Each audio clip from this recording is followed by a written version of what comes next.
Assalamualaikum warahmatullahi wabarakatuh. Di sini kami dari kelompok 18 Praktikum Perancangan Unit Produksi Hasil Perikanan ingin memaparkan hasil dari laporan kami yaitu perancangan pabrik pengolahan abon ikan cakalang di PT Cakalang Jaya Badi.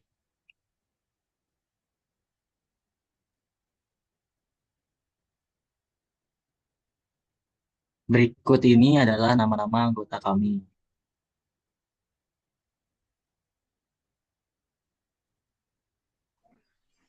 Untuk penentuan lokasi pabrik, di mana penentuan lokasi pabrik pengolahan abon ikan cakalang sangat penting untuk keberhasilan operasional dan efisiensi produksi. Faktor-faktor utama yang perlu dipertimbangkan meliputi kedekatan dengan sumber bahan baku seperti perairan yang kayak ikan cakalang dan pelabuhan infrastruktur yang baik, jalan raya, listrik, air, serta biaya transportasi yang efisien. Lokasi yang dekat dengan pasar potensial mempermudah distribusi produk, sementara aspek lingkungan dan regulasi terkait pengolahan limbah harus dipertimbangkan untuk mencegah kerusakan ekosistem dan memastikan kelancaran izin operasional. Selain itu, keberadaan tenaga kerja terampil di sekitar lokasi juga penting untuk mendukung operasional yang efisien. Sehingga pemilihan lokasi harus mempertimbangkan kombinasi akses bahan baku, infrastruktur, biaya operasional, pasar, dan regulasi untuk kesuksesan bisnis jangka panjang. Selanjutnya untuk visi dan misi.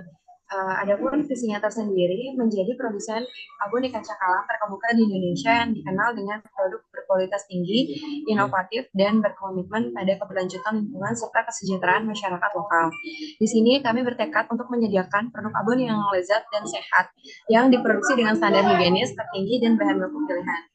Adapun misinya tersendiri yang pertama menyediakan abon ikan cakalang yang terbuat dari bahan baku berkualitas tinggi dan segar. Yang kedua menerapkan standar produksi yang ketat untuk memastikan keberhasilan dan higienitas produk. Dan yang ketiga mengembangkan jaringan distribusi yang luas untuk memastikan ketersediaan produk di berbagai lokasi. Yang keempat mengembangkan varian rasa baru yang sesuai dengan preferensi konsumen. Dan yang kelima menyediakan layanan pelanggan yang responsif, informatif, dan ramah untuk memastikan kepuasan konsumen. Selanjutnya adalah seleksi proses. Proses pengolahan abon ikan pada tahap pengeringan abon ikan dengan oven lebih baik dengan pengeringan vakum karena beberapa alasan.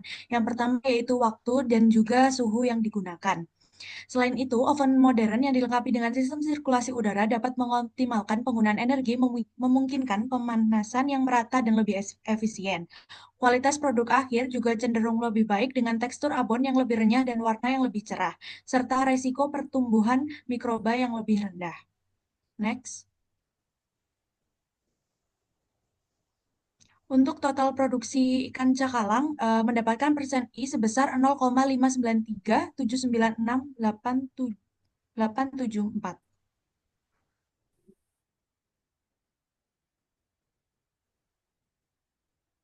Data konsumsi ikan cakalang. Konsumsi ikan cakalang menunjukkan peningkatan dari tahun 2018 hingga 2022. Konsumsi awalnya sebesar 10.863 ton pada 2018 dan meningkat bertahap hingga mencapai 13,546 ton pada 2022. Persentase kenaikan bervariasi setiap tahun dengan kenaikan tertinggi sebesar 0,093%. 0,973% pada tahun 2022. Rata-rata persentase kenaikan konsumsi selama 5 tahun tercatat sebesar 0,0330%.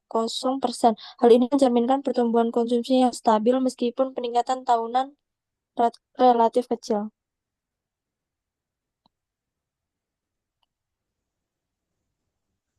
Kemudian data impor cakalang. Data impor tahun 2018 hingga 2022 menunjukkan perubahan signifikan setahunnya. Pada awal periode, impor tercatat sebesar 8.090 ton pada 2018, namun mengalami penurunan berturut-turut pada 2019 dan 2020, dengan persentase masing-masing sebesar minus 7,91% dan minus 0,62%. Penurunan ini berakhir pada 2021, saat impor meningkat sebesar 19,46% menjadi 7.420 ton, dan peningkatan ini berlanjut hingga 2022 dengan impor mencapai 8.910 ton, meningkat sebesar 20,06%.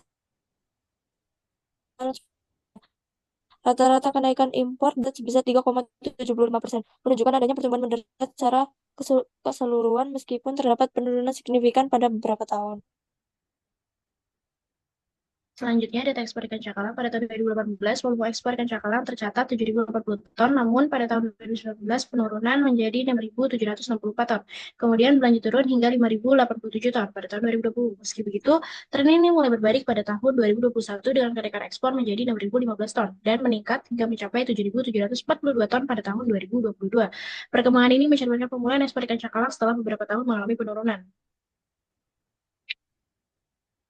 Next, selanjutnya kapasitas produksi, di mana terdapat impor produksi dan ekspor ikan cakalang yang sempat menurun pada periode 2018 hingga 2020. Dengan angka terendah pada tahun 2020, impor turun dari 8.090 di tahun 2018 menjadi 6.212 pada tahun 2020. Sementara produksi turun dari 18.567 menjadi 15.342 ton dan ekspor dari 7.080 ton menjadi 5.087 ton.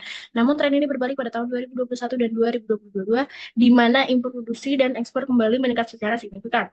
Produksi mencapai 18.651 ton dan ekspor naik hingga 7.742 ton pada tahun 2022. Di sisi lain, konsumsi ikan cakalang terus meningkat setiap tahun dari 10.863 di tahun 2018 hingga mencapai 13.546 ton di tahun 2022, mencapai peningkatan permintaan secara domestik.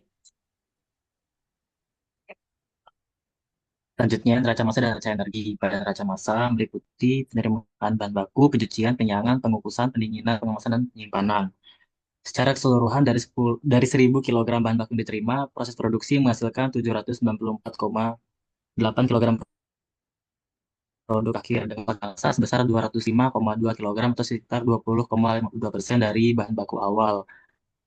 Untuk neraca energi, secara keseluruhan total input energi pada kedua proses adalah 2,16 juta kilokalori, sedangkan output energi adalah 1,9 juta kilokalori.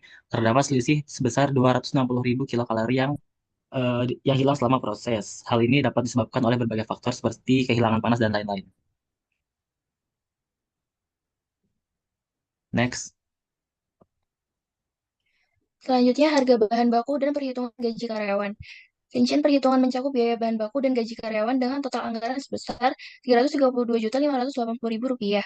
Biaya terbesar dialokasikan untuk ikan cakalang sebagai bahan baku utama, dengan harga 3 juta per kilogram untuk kebutuhan sebanyak 100 kilogram. Sementara itu, biaya operasional karyawan mencapai 294 juta per bulan. Next.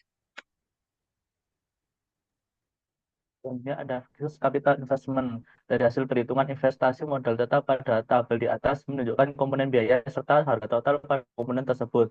Pada blender memiliki total biaya sebesar 300.000, timbangan sebesar 650.000, alat pres sebesar 1.450.000, oven dengan total biaya sebesar 750.000, alat destruksi sebesar 19.500.000, dan total biaya keseluruhan agar produksi pada pabrik dapat berjalan yaitu sebesar 21.900.000. Pada komponen biaya terdapat harga paling minimum pada komponen blender dengan harga total yaitu 300.000. Sedangkan untuk komponen biaya paling besar adalah alat destruksi dengan harga total mencapai 19.500.000. Next. Selanjutnya ada manufacturing cost. Jadi total biaya dari direct manufacturing cost yaitu sebesar 14.950.000 dan didapatkan total biaya pada indirect manufacturing cost sebesar 29 juta rupiah. Yang selanjutnya ada perhitungan biaya produksi dan utilitas, di mana biaya produksi itu meliputi biaya asuransi dan biaya penyusutan mesin dan peralatan, di mana total keseluruhan ada Rp227.919.600, dan biaya utilitas meliputi biaya pemasaran, biaya administrasi, biaya transportasi, distribusi, biaya perizinan dan sertifikasi, biaya telekomunikasi, dan biaya ATK, di mana total keseluruhan dari biaya tersebut ada Rp147 juta.